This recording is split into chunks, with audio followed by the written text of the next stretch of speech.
Nighttime in Tbilisi has become anything but quiet. Protesters gather near the parliament building over the government's decision to freeze EU membership talks. It's been almost a week of protests, nightly protests in Tbilisi. People are still getting doused by water. That's despite the near freezing temperatures. It's only around +2 degrees, but tension seems to be only heating up. Georgia's Prime Minister Irakli Kabahidze has accused opposition parties of trying to organize a revolution like Ukraine's more than a decade ago in Kiev's Maidan Square. The sixth night saw a much earlier escalation of violence. Police cleared the square and began shooting volleys of tear gas grenades. The clashes happen in waves, with protesters shooting fireworks and retreating when police fired tear gas. We are in Rustaveli Avenue, in the very center of Tbilisi, where it's impossible to be without a mask because this whole area gets tear gassed every 5 minutes. As you can see, everyone around me is wearing heavy-duty gas masks. Those who didn't prepare don't last long here. But some protesters have found a way to neutralize the gas by dropping it into cans of water. As the political crisis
deepens, demonstrators say they will not leave until there's change. Tbilisi is at a stalemate. The opposition wants a new election, but the government says it will not negotiate. Lawmakers in South Korea's opposition parties moved to impeach their nation's president today, the day after he stunned the world and temporarily declared military control over the country. South Korea is one of America's closest allies in Asia, and the U.S. is now closely watching the political turmoil. Tonight, thousands of angry South Koreans marched to the office of embattled President Yoon Suk-yeol, chanting demands he resign, be arrested, or impeached after he U-turned on his shock declaration of martial law from late Tuesday night, which saw soldiers and police block access to the legislature and civilians fighting back. 35-year-old An Gi-ryong grabbed the barrel of a soldier's rifle. "I didn't think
She said in an interview, "I just knew we had to stop this." Lawmakers fought through the security cordon to vote to unanimously block the president's stunning action. His presidency right now looks like it's in the hands of his own party. It depends on how many of them might vote for impeachment. And South Korea's reputation as a democratic stronghold in Asia tainted too. But Washington's support is not expected to change, with a deeply vested interest in stability in South Korea. Roughly 28,500 American troops are stationed here, in part to deter a nuclear-armed North Korea and its backers, China and Russia. And with war in Gaza still raging and a ceasefire in Lebanon on shaky ground, Israeli forces are now expanding their operations in Syria. The IDF says it conducted another strike in Damascus, claiming they targeted Hezbollah's representative to the Syrian military. Are we on the verge of the... The IDF says it conducted another strike in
Damascus, claiming they targeted Hezbollah's representative to the Syrian military. Are we on the... Emerging civil war, the re-emerging civil war that we've seen, especially in the north of Syria. That has to do with pro-Turkish or Turkish-backed fundamentalist Muslim rebels fighting the Syrian government, which is both backed by Iran and by Russia. But Israel says that this is completely separate. It does not want anything to do with it. But that's obviously a major conflict in the region that everybody has started to watch. Just one more thing. We understand also that now Jordan is increasingly concerned about the rebellion, that revolt in Syria. They're worried that it's going to spill over into their territory as well. An isolated Hamas could be ready to make a hostage deal. U.S. intelligence says Hezbollah is recruiting more fighters and looking for more weapons. Reports indicate the terror group aims to rebuild and continue its fight far into the future, despite Israel destroying more than half its weapons and killing thousands of its fighters. The ceasefire specifically forbids the terror group from rearming, a main concern for Israel in the negotiations. As for Hamas in Gaza, Israel's defense minister says the IDF's degradation of Hezbollah and successful strikes against Iran have isolated the terror group, increasing the odds it will do a hostage deal. Both the places of deterrence of Iran and what's happening in Lebanon and in all places, the intensity of the pressure of this monstrous organization called Hamas is increasing, and there's a chance that this time we will really be able to advance a hostage deal. The Israeli government reportedly has submitted a new ceasefire proposal. Meanwhile, President-elect Trump, who is said to want a deal before he takes office, has appointed Adam Bowler, one of the negotiators of the Abraham Accords, as a special envoy for hostage affairs. The IDF says it's recovered the body of another hostage, Itai Svirsky. Hitai was kidnapped from his parents' home in Kibbutz. Who was captured on October. Omer Nutra A brief moment of seemed to have clawed back the village of 15-year-old war. And as ground fighting grinds on, both Russia and the Syrian government have conducted airstrikes. But they have no humanity, no regard for children, women or the elderly. According to the UN, nearly 50,000 people have been displaced by the fighting in a single week.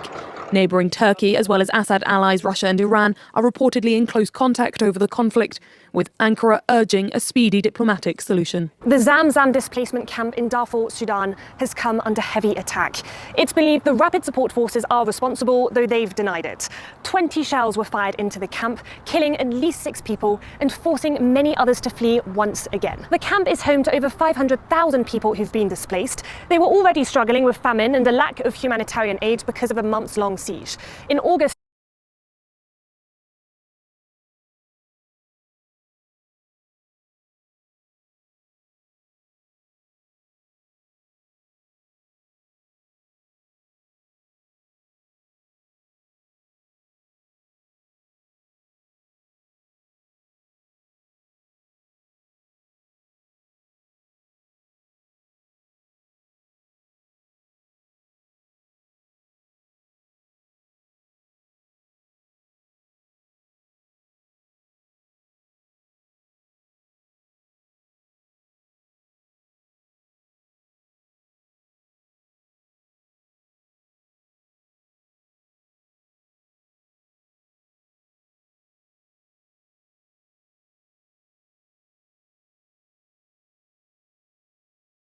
of this year, famine was officially declared in Zamzam, making it the only place in the world this year where famine has been recognised. Aid workers report children dying from malnutrition and diseases like cholera and measles, made worse by the lack of clean water and medical care.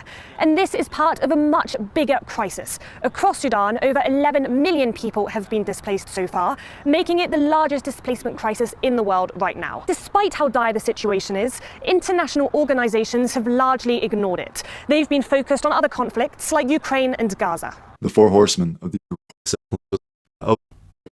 GWS Giants also chose to sit out death threats. Rugby league players chose principles, but when Christian athletes boycott such sporting events, they are instantly maligned. Back in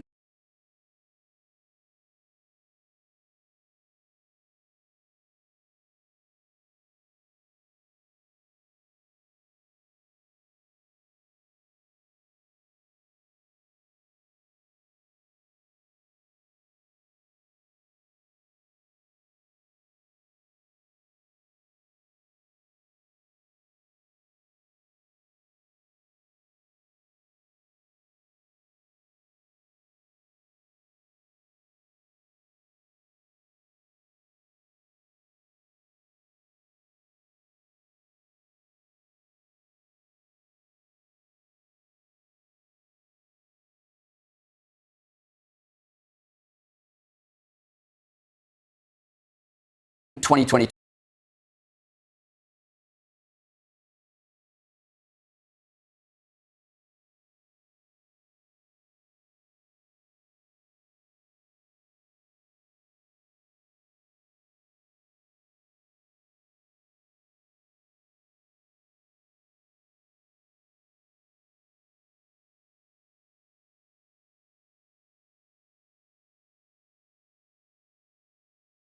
You might remember 7 Manly Sea Eagle Rugby League players chose to sit out a game of football rather than wear a gay pride jersey, and for that they were called bigots. They even received death threats. The irony was just a couple of months later, an AFLW player for GWS Giants also chose to sit out a pride game because of her Muslim beliefs. Well, the ABC described her as an up-and-coming leader in the Muslim community who'd been caught in a difficult situation. Well, this played out all over again in the English Premier League over the weekend, where they celebrated their LGBTQ Pride round. Now, as part of this celebration, captains of each team were required to wear a gay armband. This, of course, created problems for religious players. Now, the captain of Ipswich is a Muslim born in Egypt, Sam Morsy. He chose just not to wear the gay armband at all, and nary a word was said. As opposed to the captain of Crystal Palace, Mark Gayuv, who was born in the Ivory Coast, He's a committed Christian. His father is a Christian minister. He decided, I'm going to wear the gay armband because I bear no ill will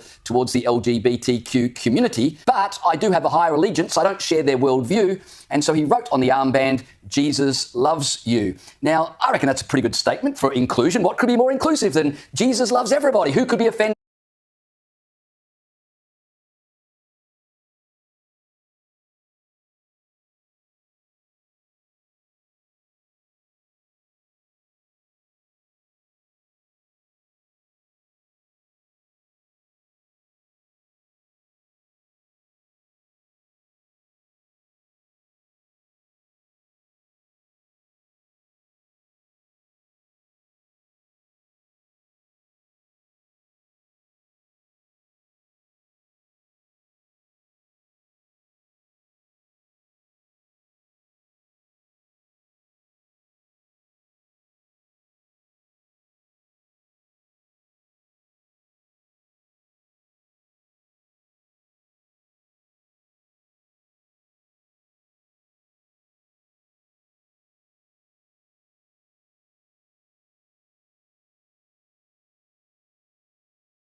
By that. As you can imagine, all hell broke loose. He was threatened with sanctions. There were suggestions he could lose his place on the English team, and that's before we talk about his lucrative contracts and sponsorships. The Football Association argued that they don't allow political or religious statements to be made on the pitch, which begs the question, what is LGBTQ pride other than a political and religious statement? Matthew 5:10-12.